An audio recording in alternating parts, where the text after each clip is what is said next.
peux dire que je suis un homme heureux.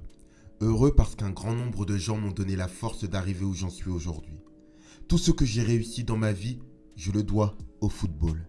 À chaque but marqué, à chaque but célébré avec mes coéquipiers, du premier jusqu'au millième, la même joie intense m'envahissait. Heureux parce que j'ai partagé le terrain, le ballon et une grande partie de ma vie avec des champions comme Tostao, Garrincha, Clodoaldo, Pepe, Rivellino, Gilmar, Bellini, Jairzinho, Zagallo et tant d'autres. J'ai vécu l'âge d'or du football. Le Brésil de 1958, de 62 et de 70 a présenté notre passion au monde entier et le monde entier en est tombé amoureux. Notre style flamboyant a donné à des millions de personnes le goût de ce sport merveilleux. À cette époque, nous avons fait naître dans le cœur des gens une véritable passion pour le ballon rond. Une passion désormais inscrite dans nos gènes, car aujourd'hui, les enfants naissent avec l'amour du football dans le sang. Qui je suis ? Un garçon qui s'amusait dans la rue avec des chaussettes rembourrées de chiffon, avant de devenir un footballeur qui joue avec un vrai ballon, sur des pelouses spécialement traitées, dans des équipes qui ont écrit l'histoire. J'ai vu le monde, j'ai rencontré des personnages uniques, merveilleux. Je n'aurais jamais imaginé m'envoler si haut.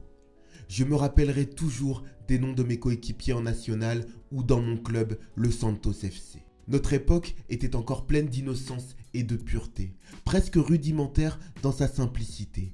Tout semblait accessible, la technologie ne gouvernait pas encore nos vies. Le concept même de modernité nous était inconnu. Maillot en coton grossier, shorts très courts et chaussures très lourdes. Voilà ce qu'était notre équipement. Quand je repense à ces shorts, ça me fait toujours rire de revoir de vieux matchs où les joueurs courent avec les cuisses à l'air. Les tenues sont bien plus élégantes aujourd'hui. Le football s'est décidément beaucoup amélioré avec le temps, y compris au niveau des règlements. Les règles n'auraient toutefois aucune substance s'il n'y avait pas eu d'idoles pour les interpréter sur le terrain. Ces idoles sans lesquelles le football ne serait jamais devenu le spectacle qu'il est aujourd'hui.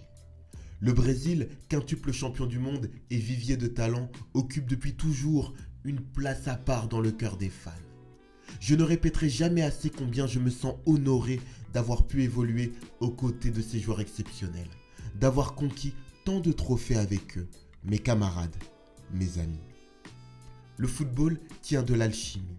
On ne peut pas y jouer seul. Il y a une dimension magique dans l'harmonie qui naît entre coéquipiers. Une passe bien calibrée au buteur est tout aussi importante que le but lui-même. Quand les joueurs sont au diapason, le football devient une mélodie, une chorégraphie exécutée à la perfection. Le public frissonne, il suit la partition, apprécie la beauté. Les supporters sont tellement importants pour le spectacle que je les considère comme le 12e membre de l'équipe. C'est pourquoi ils doivent eux aussi obéir à quelques règles élémentaires. Respecter le club, les adversaires, les footballeurs sur le terrain. La violence dans les stades détruit le sport. Elle est inexcusable. Dans une vie de footballeur, on se fait beaucoup d'amis, de véritables amis, parmi nos collègues des autres clubs.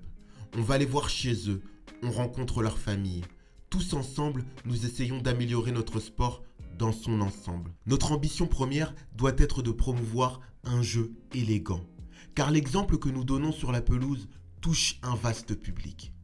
Nous autres Brésiliens en particulier devons faire preuve de dignité pour montrer au monde entier que nous ne sommes pas seulement les quintuples champions du monde, mais également des hommes honorables et respectueux de la règle primordiale de tous les sports et de la vie, savoir accepter la défaite. J'espère démontrer avec mon histoire que si l'on veut réussir, il faut se montrer à la hauteur de ses ambitions.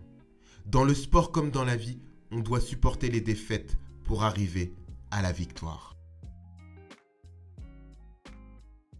Eh les mecs, vous cognez sur des plus petits que vous? Hein? Ça a l'air vachement cool. Je peux jouer avec vous? Et s'il te plaît, tu peux me donner du feu? Ouais, tiens, voilà. Qui t'es, toi?